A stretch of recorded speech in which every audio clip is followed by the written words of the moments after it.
Hey, welcome to another episode of the Not Scrum Dumb Podcast. I'm your co-host, Adriana Marshall, and that's my amazing co-host.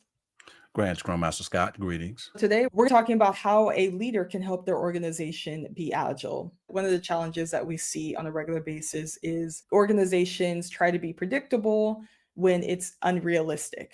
There are a lot of technology changes happening very rapidly, and customer behavior is also changing. So, what we're focusing on today is really escaping predictability and being able to, as a leader, be more flexible and responsive. We're going to talk about 5 ways that you can help your organization be more agile as a leader. Number one is shifting from rigid plans to adaptive strategies. This is about moving away from the long term fixed plans that assume that you have in a stable environment where technology isn't changing and customer behavior isn't changing. We've seen a lot of organizations fail because they will not do that. A couple of things that we suggest are moving to rolling wave planning or quarterly business reviews to regularly update goals and priorities. One of the things that I've seen is organizations, their unwillingness to change direction in the middle of the year because somebody has to meet their goals. Sometimes it's money motivated, where it's like, oh, I have my bonus coming up and my bonus is based off of this goal, even though everything in the market is saying that goal is no longer relevant. They're unwilling to get rid of it. By having this mindset in your organization that we're going to reevaluate these goals every few months, that shifts everything. It's not about meeting that goal, it's about meeting what the customers need to help the business continue to thrive. Scott, what do you have for number two? Oh, that's all great things that you identified. I'm thinking, Adriana, of a focus on short feedback loops, the Scrum framework, the events. Now, you talked about iterative cycles so that we can deliver value quickly and incorporate learnings as a way to move away from long-term fixed plans. Instead of trying to build the whole thing at once, why don't we build just a small piece of that? And that's what we mean by iterative for those of you who might be new to the word.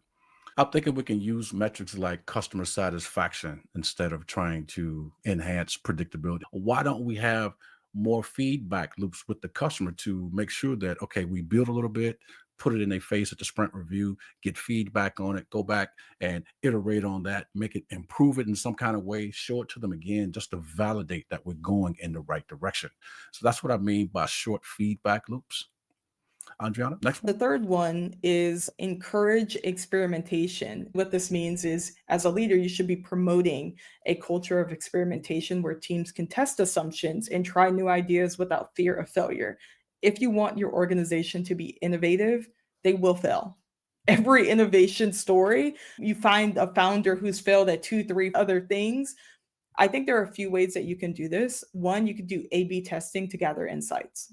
Let the customer give you that feedback and you make adjustments based on that feedback. The other thing is, I worked on a Scrum team where we agreed 20% of the sprint is dedicated to innovation. Whatever that developer thought was innovative to the company, they worked on 20% of their time. Nobody condemned them. They would show it at the end when it was ready. They would show it in a sprint review whenever it was ready. We'd put it out for testing, get that feedback.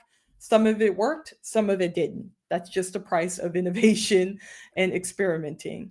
All right, Scott. And we definitely want to build a culture of resilience. And when I think about that, I'm thinking about we do that with developers. If I was a developer, we have something called penetration testing. What is penetration testing? That's when we built the thing and now we want to break it and see what can be done to it to mess it up or to make it go wrong. We try to figure that out before the customer has it so that we've already thought about every possible scenario, that it is foolproof, it is resilient. Why don't we take that same developer approach and apply it to our Scrum teams and make our Scrum teams more resilient? So we can prepare our teams to effectively handle uncertainty by fostering adaptability and problem solving. One way to achieve this is to have proactive risk management. Again, we want to think about things in the future that could happen, not necessarily say it will happen, but certainly something we might want to bring to the table. What is the risk of us doing this? What if we don't do it? You should be asking all those kind of questions in terms of, from a perspective of making sure that it is resilient, building that culture of resilience will help foster that. All right. And the final one is decentralized decision making. This is empowering teams to make decisions based on the latest information, enabling quicker pivots in response to changing circumstances. The people that know the work the best are the people that are closest to the customer. It's usually not the leader at the top. And I think maybe in some situations, people get their role a little mixed up. They think because I'm a leader at the top, that means everyone works for me. No, we're all coworkers. Everyone works for the organization. Everyone's job is going to be a little different. Even if they're individual contributors, they're there because they are capable of doing a great job. They're assigned a particular role, they're close to the work, they're close to the customer. If you empower them to make decisions, they're going to help the business be all the things that we just talked about.